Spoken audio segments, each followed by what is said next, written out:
Hey there guys, how are you? So before we dive into the movie review of Insidious Chapter 3, I first wanted to share a very dark, scary, personal, internal fear of mine. Yeah, here it goes. Located on my desk where I edit all my YouTube videos is this gnome right here, and it scares the living shit out of me. I just thought I'd share that with all of you for no apparent reason whatsoever. Alright, let's talk about Insidious Chapter 3.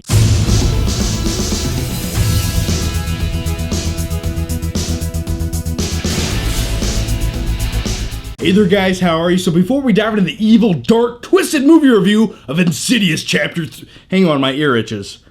It actually really does itch. I'm not going to edit that out. But anyway, at the end of this video, we're going to do a very special unboxing of this Geek Fuel box right here. It's a box you receive once a month filled with all kinds of TV goodies, movie goodies, all kinds of other really cool stuff. And it makes me feel like a 9-year-old little boy every time I open it. So that's a very special feeling, and I want all of you to feel that with me at the very end of this video. So yeah, we'll talk about this a little bit later. But now, let's dive into the movie review. Alright, so Insidious Chapter 3 is a prequel to the other 2 movies in this franchise. That's right, we have a franchise now, 3 movies. And what is the plot to this movie all about? Well, a teenage girl tries to contact her deceased mother in the afterlife, and in doing so, well, she opens up the evil gates to hell and lets some evil in her life. And as far as the other 2 previous Insidious films go, I like them. I thought they were really good modern day horror films. They did their job, and by do their job, well, they scared me. They frightened me. They made me want to turn on my night light at night when I went to the bathroom because I heard a little creaky noise and I was like, I don't know what that is. So I grabbed a butter knife, ran back to my bed, and just like cuddled there with my dog as I whimpered until the sun came up.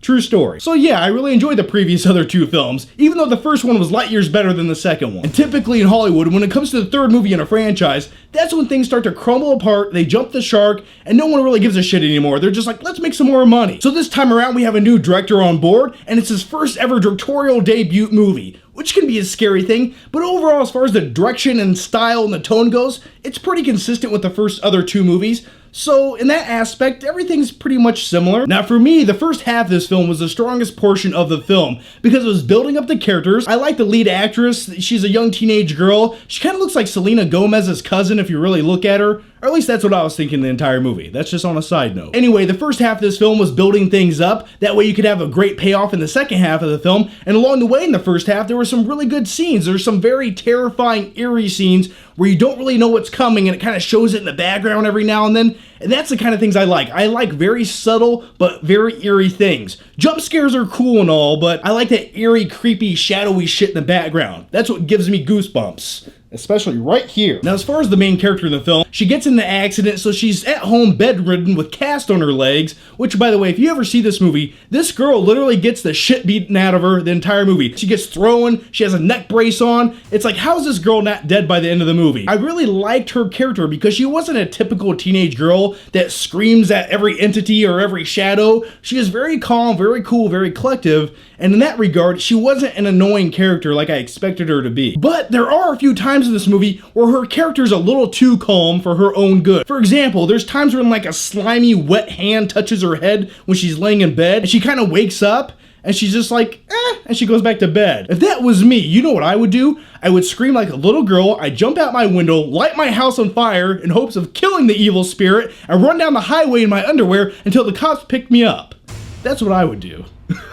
Alright, so with all that said, now let's talk about the evil entity of the film, the man who can't breathe. That is the nickname they give this evil character. But as far as the main villain of this film, the man who can't breathe, I really thought they were building it up to have him just kind of like a secondary villain, and then you get a bigger payoff by the end of the movie, but that never really came, and I was a little bit disappointed in that. And also the character development behind this villain, it almost felt like they had something, but they just cut it out of the movie. And yeah, this is just some slimy, creepy guy who looks like Abe from Hellboy, mixed with Mason from Hannibal, combine that into one, and that's your villain throughout this movie. Now let's quickly talk about the other lead actress in this film, played by Lynn Shy, and that is Elise Rayner. And I really liked her character this time around. She got the most screen time out of all 3 movies, and she really became the hero of this movie, and by the end of this movie, she became pretty much a badass, and I like that about her character, and she really stole every single scene that she was in. So yeah, the character of Elise Rayner this time around, well, I really enjoyed her. Alright, so here are my final flicking thoughts on the movie Insidious Chapter 3.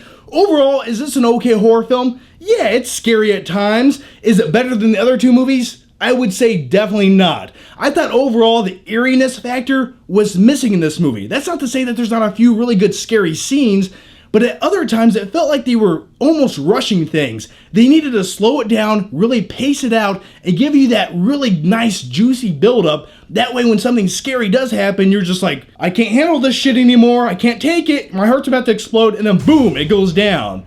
And sometimes it felt like they had the opportunity in this movie to do that, but they just jumped the gun a little too quick. And another element I thought Insidious Chapter 3 was lacking was the mystery aspect about the movie. The other two movies had this mystery where the characters are out searching for something, trying to figure it out. In this movie, I didn't really get that. And overall, this movie's a little bit one-dimensional at times. I just wish there was a little more to it like the other two movies. So I'm going to give Insidious Chapter 3 an uppercut of a C+. It's a scary movie. It's an okay sequel into the franchise of Insidious.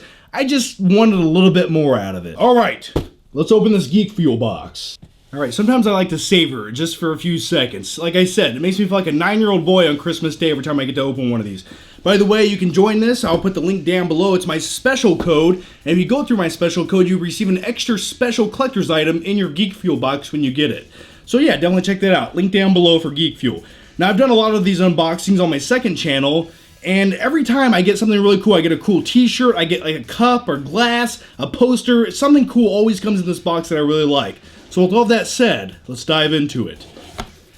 Alright, open this bad boy up, see what we have. Alright, the first thing is I have this poster right here. Let's open it up. That's pretty epic, wasn't it? Alright, that's really cool. See, you got like this Yoda type parody poster right here. Alright, the next thing you have are these square hero tattoos right here. Yeah, so you can put them on your arm, feel like a badass, go into a biker bar, and just, you know, end up in a dumpster the next day. That's what would happen to me. And also, you get this game download code right here to download the game of this, and it's a $10 value. So, yeah. Alright, each one of these always comes with this magazine right here. I put this in the Batman bathroom. It's good reading material. Talks about tidbits of movies and stuff. Oh, and this right here. Now, I like this. I actually need one of these. Do you know what this is? Hang on, I'll show you. Let's say you have a tasty, cold, delicious beverage, and you don't want it to get too cold. So what do? You take this bad boy, wait, and you slap it around it like that.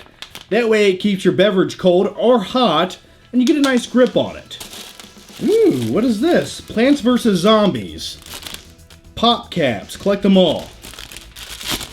So yeah, I'll open one of these up real quick, because I don't even know what these are. I was kind of hoping they were candy. I wanted some sugar right now.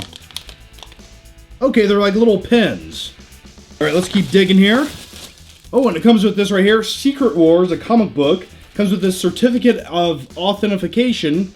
Authentication! That's a word I just made up. Authenticity is the word we're looking for, everybody. But anyway, this is, they only made 15,000 of these, so that's really cool. I will read that later. Alright, and last but certainly not least, each one of these boxes comes with a really cool t-shirt. It's high quality, I like it. It's one of those shirts that doesn't fall apart when you wash it once. Alright, so let's check this out. It's Weeping Angels.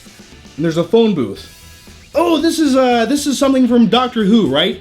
Now, I don't watch that TV show, but I know just a little bit about it. This is like something from that. It's a parody. If you guys know what I'm talking about, or you know more information, let me know down below about the Weeping Angels. But yeah, you can't look at them, you can't blink at them, and you can't turn your back to them, right? You just have to stare at the Weeping Angels. I think I'm right. And you know what? Every time I get a new t-shirt, I instantly have to put it on. I'll be right back. I like the way that this t-shirt feels and fits. It's really nice. Anyway, guys, yeah, that's the Geek Fuel box. Like I said, I've done one of these every month. And if you guys want to check out other unboxings, I'll put a link down below to some previous videos I've done. It's a good time. I like it. And I've also gotten some really cool t-shirts out of these boxes before. So anyway, like I said, link to this down below. Check it out if you're interested. So anyway, guys, here's my question to you. What do you think about Insidious Chapter 3? Leave your thoughts, your opinions down below. And if you haven't already, make sure you check out my last video where I rant about the new Point Break remake trailer. It's a good time, and I love Point Break, maybe a little too much. Thanks for watching, guys, and I'll see you next time.